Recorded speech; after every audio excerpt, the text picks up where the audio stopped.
Hello friend, D लाल art classes में आपका स्वागत है। आज फिर एक वीडियो के साथ हम उपस्थित हुए हैं।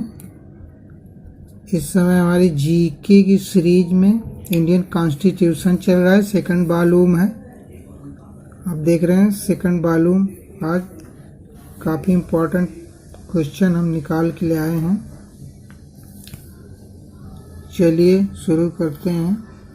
हमारे संविधान की उद्देशिका में पद भारतीय गणराज्य या गणतंत्र, भारतीय गणतंत्र का अर्थ क्या है? इसका अर्थ है एक संप्रभु समाजवादी धर्मनिरपेक्ष प्रजातांत्रिक गणतंत्र। अगला है भारत के संविधान का स्रोत क्या है? भारत संविधान का स्रोत क्या है? भारत के संविधान का स्रोत भारत की जनता है।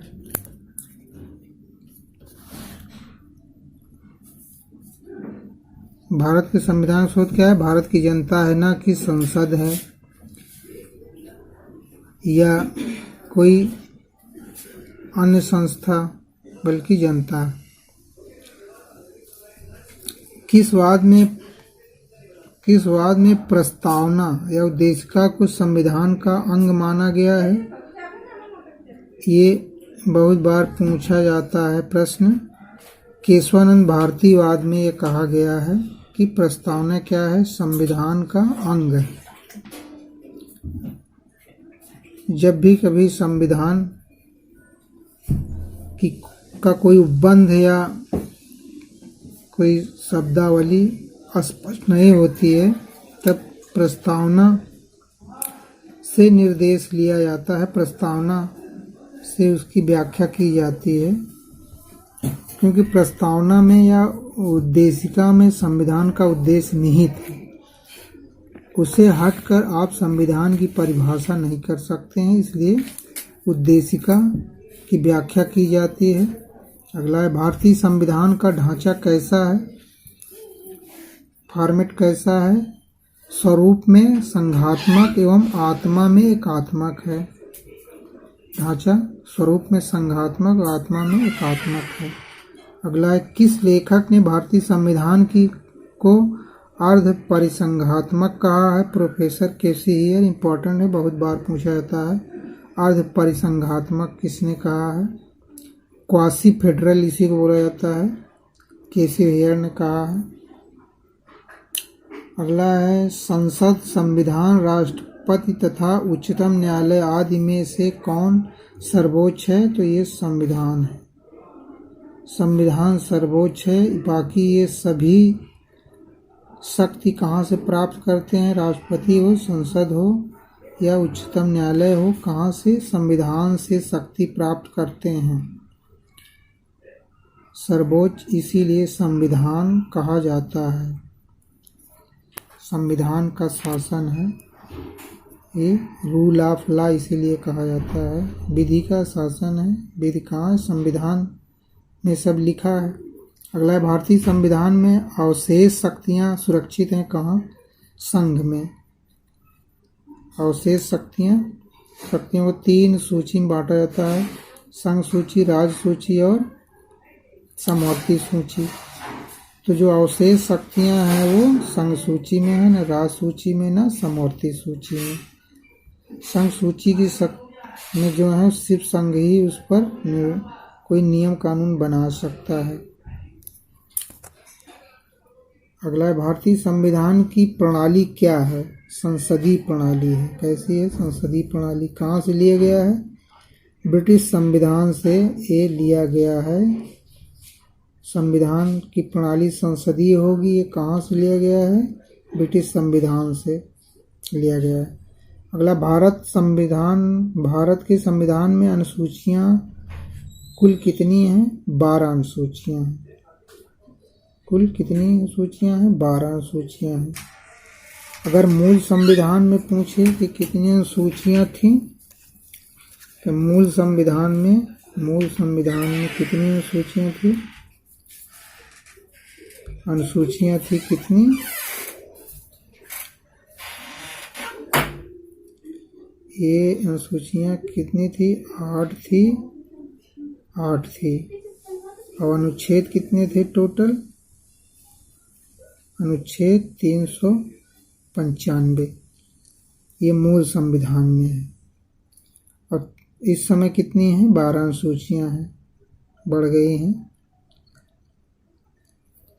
अगला है शिक्षा का अधिकार मूल अधिकार के रूप में प्रदान किया गया था। किसमें? ये 86वें संविधान संशोधन में किया गया था। शिक्षा को मूल अधिकार के रूप में दे दिया गया।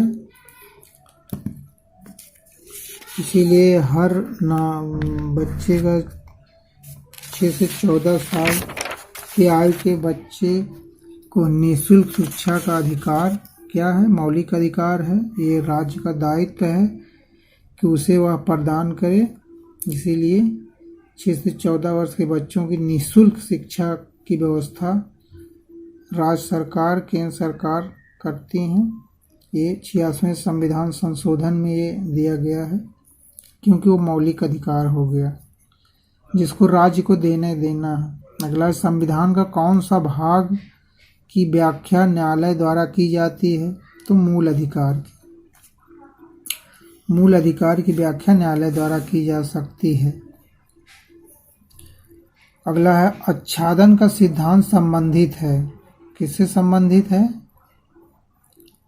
आच्छादन का सिद्धांत किस संबंधित है? अनुच्छेद 13 से है। इसे और क्या कहते हैं? ग्रहण का सिद्धांत या न्यायिक पुनर्विलोकन का सिद्धांत कहते हैं। ग्रहण का सिद्धांत मतलब संविधान के निर्माण के पूर्व और संविधान निर्माण के बाद की जो भी नागरिकों को प्रदत्त मूल अधिकार हैं वो सब कम नहीं किए जा सकते, उनमें कोई कटौती नहीं की जा सकती। न्यायिक पुनर्विलोकन का मतलब है यदि कार्यपालिका किसी भी संशोधन या किसी भी विधि या नियम द्वारा, कानून द्वारा यदि कोई संशोधन करती है और ऐसा संशोधन नागरिकों के मूल अधिकारों को न्यून या खत्म करने वाला होगा तो वो शून्य होगा। ये न्यायिक पुनर्विलोकन होता है। कौन करता है? ये सुप्रीम कोर्ट करती है रिट के माध्यम से। तो ये आर्टिकल अनुच्छेद 32 के द्वारा क्या संरक्षित किए गए हैं सारे मौलिक अधिकार न्यायालय द्वारा। इसको कम नहीं किया जा सकता, न्यून या कम नहीं किया जा सकता है। यही न्यायिक पुनर्विलोकन है। कौन करता है? ये सुप्रीम कोर्ट करती है। ये आर्टिकल 13 में दिया गया है। अगला है भारतीय संविधान में विधि का शासन मूल अधिकार है। किस अनुच्छेद में है? आर्टिकल 14 में है। मूल अधिकार समता, विधि का शासन, मूल अधिकार, समता का अधिकार। मूल अधिकार क्या है? विधि का शासन क्या है? डाइसी द्वारा दिया गया है। क्या थे? ब्रिटिश शास्त्री थे डाइसी। डाइसी ने क्या कहा था? रूल ऑफ लॉ, विधि का शासन सिद्धांत उन्होंने दिया था। इसी विधि के शासन से प्रेरित हैं ब्रिटिश संविधान में जो विधि का शासन है और अमेरिकी संविधान में है। तो विधि के समक्ष समानता कहाँ का है? ये ब्रिटिश कॉन्स्टिट्यूशन में है। ये इसका मतलब हुआ in the eye of law all person is equal, यानी विधि के समक्ष या विधि की दृष्टि में सभी व्यक्ति क्या हैं? समान हैं। अगला है विधियों का समान संरक्षण, इक्वलिटी बिफोर लॉ, यानी विधियों का समान संरक्षण सबको मिलेगा। विधि के समक्ष सभी समान हैं। ये क्या? अमेरिकन कॉन्स्टिट्यूशन में ये है। भारत ने कहाँ से लिया है इसको?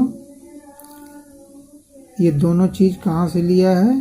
एक ब्रिटिश कॉन्स्टिट्यूशन से लिया, एक अमेरिकन कॉन्स्टिट्यूशन से लिया है। हाँ, यही है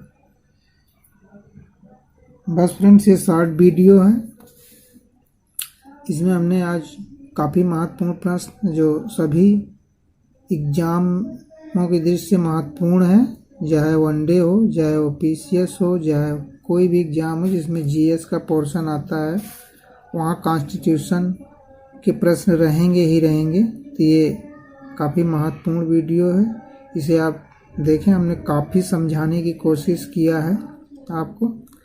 ये बहुत ही इम्पोर्टेंट क्वेश्चन हम इस वीडियो में दिए हैं ताकि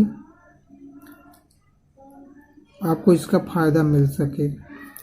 बाकी मिलते हैं नेक्स्ट वीडियो में। अगर अच्छी लगे ये वीडियो तो इसे शेयर कर दें और सब्सक्राइब ज़रूर कर दें ताकि हम नेक्स्ट वीडियो आपके सामने ला सकें। Thanks for watching.